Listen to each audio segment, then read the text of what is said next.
Film is my favorite artistic medium. It offers a unique narrative experience that combines visual storytelling with sound, and the possibilities are endless. The way it can communicate to the audience, the way it can impact you or inspire you, it's honestly beautiful. And I pride myself on experiencing as many movies as possible. But all these movies are old and boring. So today, we're just talking about movies made in the past year. Movies that are great. Movies that everyone loves. Now, it probably should go without saying, I haven't seen every movie made this year. But out of all the movies I have seen, these are the ones that I liked the most. These are the movies that left the biggest impact on me, or sparked the most joy, based off my own preferences. Also, ranking these movies is a lot like comparing apples and oranges. So in the very likely event that I rank something higher or lower than you would, please don't take it personal. I don't even like my own ranking. It changes based off my mood. So just keep in mind that every single movie that's mentioned in this video is something that I really enjoyed and personally recommend. But anyway, before we start the countdown, since I liked a lot more than 24 movies this year, let's start with some of the ones that didn't quite make the cut.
Like this, put your hands up, love the moment even from dusk, yo.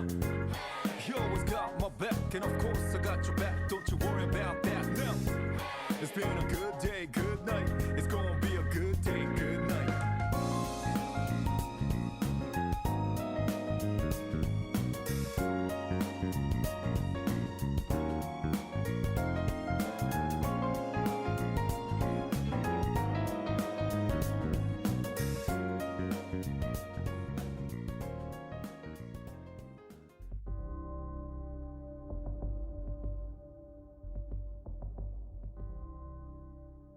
Years ago, a village in India is destroyed by the corrupt leaders of a neighboring city, and a child is made an orphan, with the burns of that night scarring his arms into adulthood. A permanent reminder of the injustice to his people. But now, after a lifetime of suppressed rage, he has a plan for revenge, to strike back at the social elite responsible for the suffering of the poor and the powerless. Monkey Man is the debut film from Dev Patel, with a performance that stands out. This movie has an exciting visual flair, excellent fight choreography, and a killer soundtrack. It has sharp social commentary, and it's clearly made with tons of passion and talent.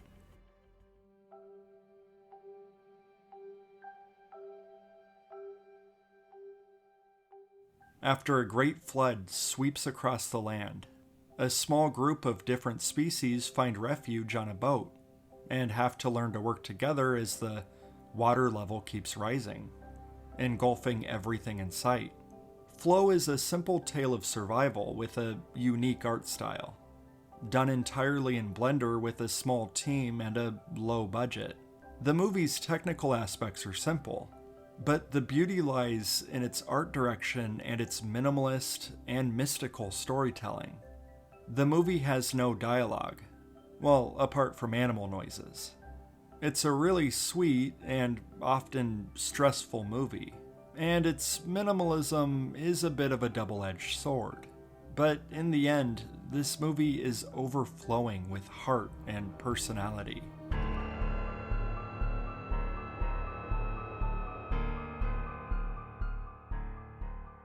Art the Clown is back for the holidays, but this time it ain't Halloween, it's Christmas. And just like Santa Claus, he's bringing a big sack of holiday cheer. Damien Leone once again improves on this formula. David Howard Thornton is better than ever, and all around the performances from everyone are improved. The writing is funnier and the pacing is sharper.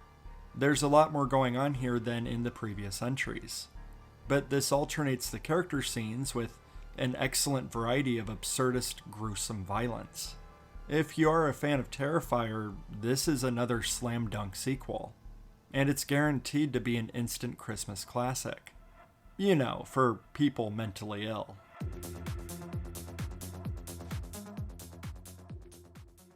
Challengers is a sports drama based around a love triangle. We have two best friends, rising stars in the world of tennis, and we have a girl, a teen sensation that's already made it big. Now, before you get too excited, this isn't a movie about sharing. This is tennis. This is competition. But this isn't just a movie about rivalry. This is an ambitious story that spans across 13 years. It's stylish and sexy, with this synth soundtrack as we jump back and forth through time and learn about these characters. It's an erotic thriller, with complex characters, and tennis is a metaphor. It's fantastic, it's different. I can't believe I'm aroused watching tennis. Oh, who am I kidding? I'm always aroused watching tennis.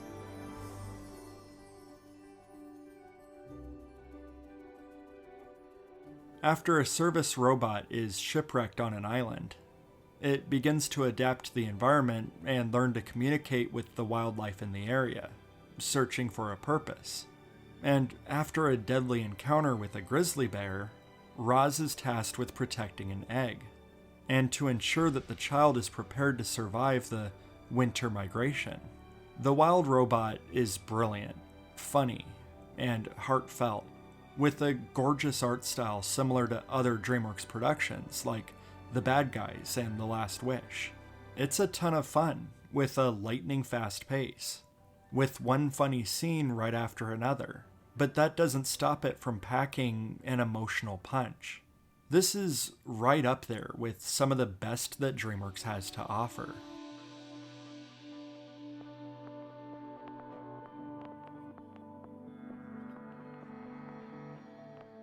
Look Back is a sweet coming-of-age drama from the creator of Chainsaw Man. It tells the story of two young artists that draw manga for the school newspaper. One is overly confident and popular, and the other is a truant recluse, afraid to leave her own house. But over the years, they slowly form a bond that changes their lives forever, as they start working together and coming out of their shells. This is a beautifully animated story about the love of art. It's a story of friendship, jealousy, and regret. It's very bittersweet. I really enjoyed this. Also, it's just about an hour long, so it's a relatively painless watch.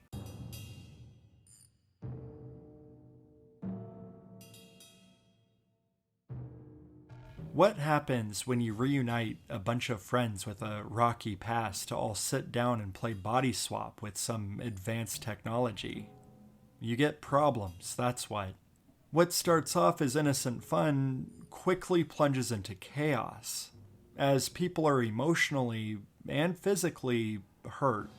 Kinda like a blend between Freaky Friday and Bodies, Bodies, Bodies, and less of a whodunit than it is a who is it.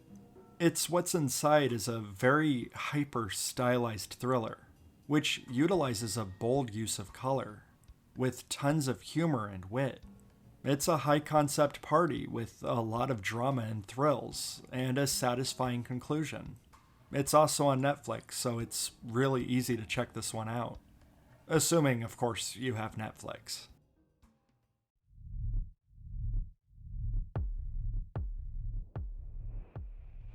I was a huge fan of the original Smile by Parker Finn, which was based on his short film Laura Hasn't Slept.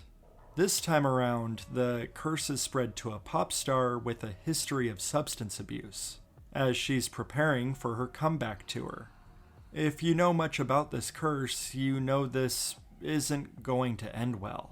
This switch in perspective is really cool, following a character that is always in the spotlight, and being scrutinized for every little misstep. As you might expect, Smile 2 is bigger, bolder, and more bizarre than the previous one. And because of this, it's actually much more disorienting. But all in all, this was a total blast. Honestly, I was happier with the first one, but this one really made me smile too.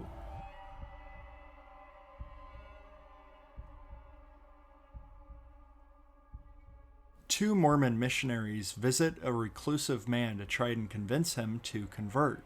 But despite him having a deep interest in the topic of religion, he actually isn't interested in their pitch, because he has his own twisted ideas about conversion. Hugh Grant is absolutely brilliant in this tight-spaced horror thriller. He has a series of monologues that just demand your attention, and he's a complete show stealer. Not that the other characters aren't good, because they are, but his performance really stands out.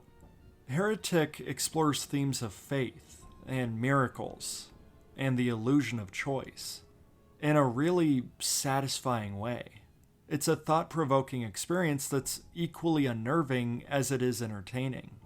It's a shocking and amusing story, and you'll be left reflecting on theology as the credits roll. This is a good one.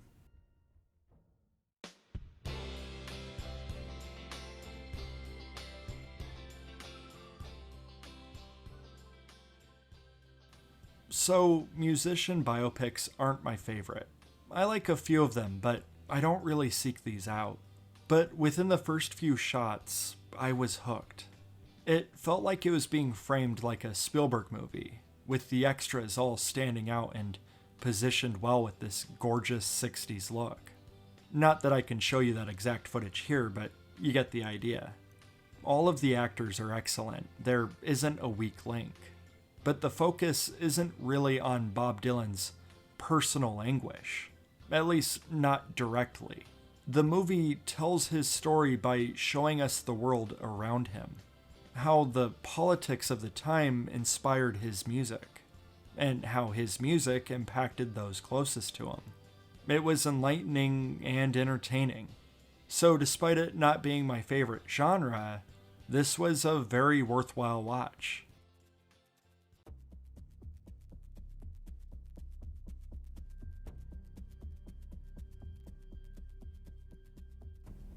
This is a twisted tale of abusive relationships. We're talking drug abuse and domestic abuse, and this whole relationship thing with a crime family. A lot of negativity here, but at its core, this is a love story. A same-sex relationship in 1989, as two girls move in together as one trains for a bodybuilding competition. But things quickly spiral out of control when you mix a lot of steroids and a revenge scheme gone terribly wrong. Ignoring everything I just said, this is a delightful experience, with plenty of romance, violence, and body horror. There's chemistry, there's surrealism, and some outstanding performances from everyone involved. It's definitely not going to be for everyone. It might go a little far in some places, but this is pretty much my kind of movie. I loved it.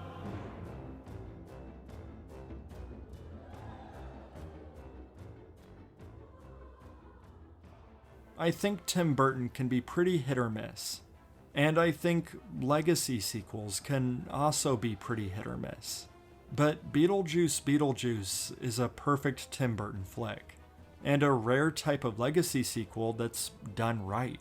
Truly, this movie is nonstop fun. It's chaotic. It's filled to the brim with variety and creativity. And I like all the different story threads. It meshes the old with the new in a really satisfying way. This movie manages to go all out, without losing any of the charm from the original movie. I think Beetlejuice is one of his better movies, but this sequel is arguably just as good. I had a giant grin on my face the entire time. I honestly wouldn't change a single thing about it.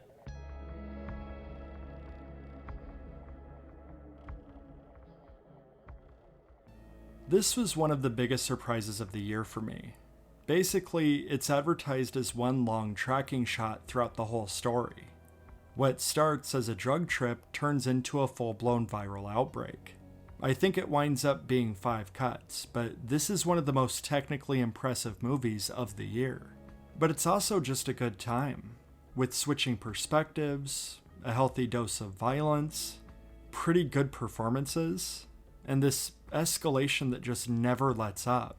It's too bad this flew completely under the radar, but I promise if you check it out, it's worth every single unbroken minute.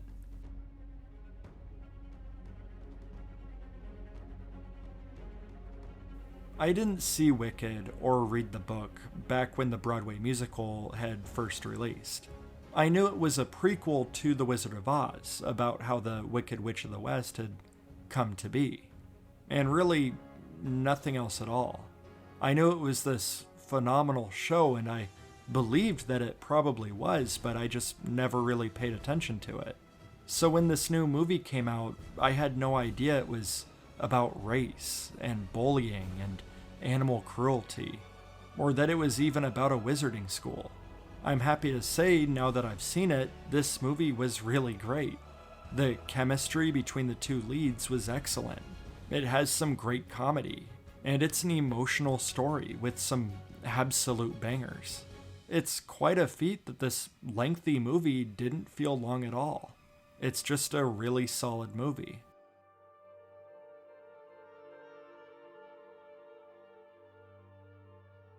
This is a glimpse at a possible future, where groups of rebels fight back against an authoritarian government. This one might hit a little close to home. This is a largely unpleasant film. It follows a team of war journalists as they travel from New York City to Washington, D.C. The movie doesn't necessarily focus on the how or the why of it all, and it shies away from any real controversy or political stances. Instead, it gives us a realistic and unsettling vision of what a civil war would look like. It puts the viewer right in the action. It's horrifying and upsetting in every possible way. And I think Alex Garland did a tremendous job of getting right under your skin. It's not an action movie. It's a war movie, a cautionary tale, and ultimately a horror movie about a nation that loses its humanity. It's haunting, devastating. Actually, I changed my mind. I hated it.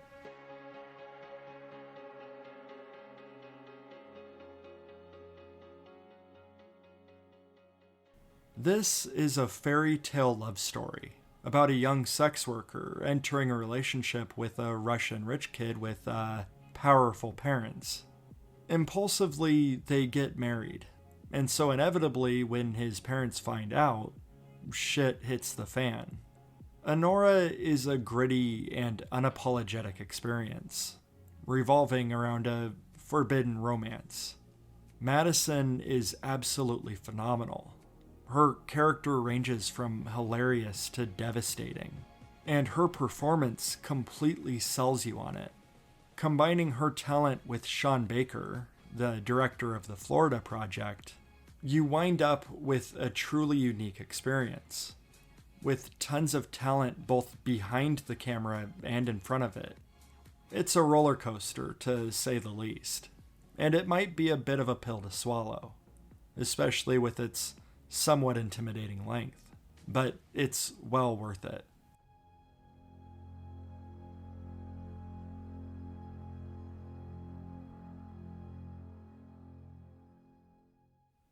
From Robert Eggers, the filmmaker behind The Witch, The Lighthouse, and The Northman, comes something not quite totally new. This is the third version of Nosferatu, or the 387th version of Dracula. This movie is drenched in atmosphere. The visuals are beautiful, the performances are fantastic. It's sensual, it's putrid. It's even empowering. It's just grade A filmmaking all around. When a movie is this good, all you can really do is nitpick small details that would make it slightly better. There's a couple awkward framing choices here and there. There are a couple odd choices. But seriously, filmmaking is rarely this impressive. I do prefer the vampiric performance from the 1979 version. But that aside, this movie excels in just about every aspect. This is debatably the definitive version of Nosferatu.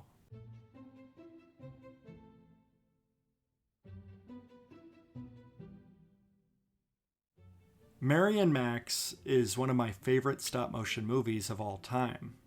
So now, after 15 long years, you can bet I was excited for a new movie from Adam Elliott. And boy, did it not disappoint. Memoir of a Snail is a heartbreaking tale of despair, loneliness, and repression. As visually stunning as it is, the whole thing is just horribly bleak and devastating.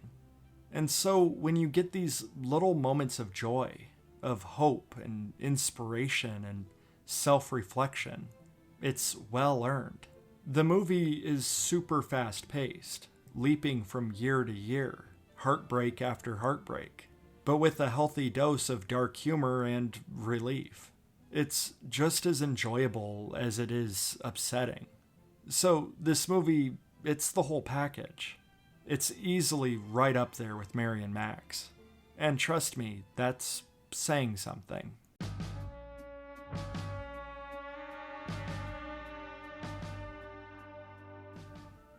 From Ty West, the director of House of the Devil and The Innkeepers, or to be more relevant, the director of X and Pearl, comes the final part of the X trilogy with Maxxxine. After hearing that this was the weakest of the three, I went into this cautiously optimistic. I didn't need to. I loved it. This was a perfect continuation of X, but with a tweak to the genre. And it's understandable why people didn't quite love it. This is a noir thriller, with the same awesome style and grit as the original, but now in the mid-80s. I loved all the nods to legendary Hollywood films and actresses. I loved that they gave more context to the father-daughter relationship in X.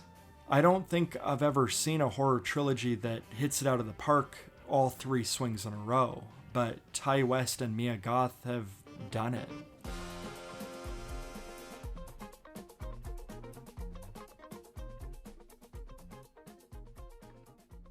Live from New York, it's Saturday night. As a moderate fan of the legendary sketch comedy show, I was looking forward to this. It's a dramatized behind-the-scenes look at the chaotic premiere of Saturday Night from 50 years ago. This movie reminded me a bit of Birdman, as it follows the creators and the crew in real time, as they race against the clock to get prepared for a show that is 100% going to fail. It's extremely busy and fast-paced, with tons of long tracking shots. Everything here is really impressive, but the jokes never stop coming. The movie never lets up. And every single actor just nails their impressions. This movie was an absolute joy, and it's one of my favorite comedies of the year. And it's also very stressful. If you're a fan of the show, it's a no-brainer.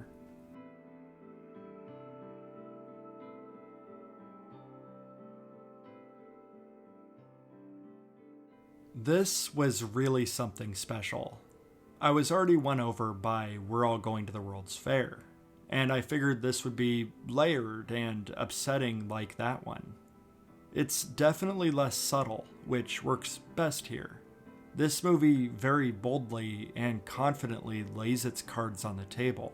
It's part psychedelic horror, but more accurately, it's an existential drama, as it explores themes of identification. It's visually stunning with a dreamlike quality, or a nightmarish quality. It's surreal, it's intimate, it's devastating. And although it's not exactly conventional, it tells this coming-of-age story with such confidence and sincerity that it's impossible not to feel impacted by it, even if the themes don't specifically resonate with you. This is a hauntingly beautiful experience.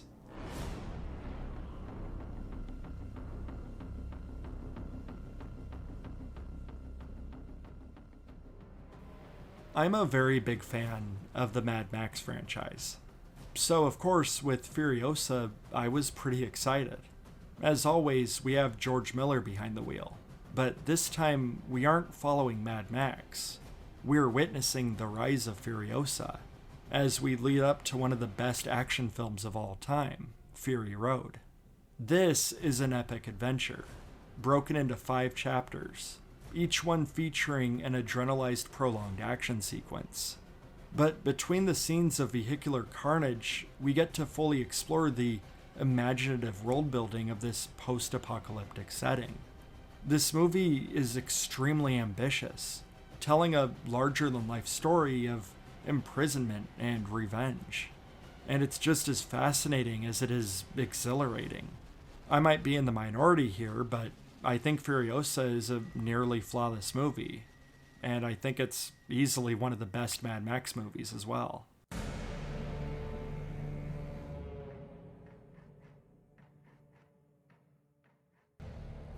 I thought the original Dune was really good, if not quite as good as Prisoners, Arrival, or Blade Runner 2049. But as an adaptation to a book that I never read, it transported me into this rich science fiction world, and I was eager to see what comes next. What I wasn't expecting was one of the best sequels ever made. This is a visionary marvel, with incredible world building, a fascinating story, spectacular action scenes, incredible performances, a stellar soundtrack. Every single stupid little thing about this movie is just incredible. I can't say a single bad thing about it. If the original Dune left me wanting more, this movie left me needing more. And I think that I just need to move on to the next movie. Otherwise, I'm just going to start cussing.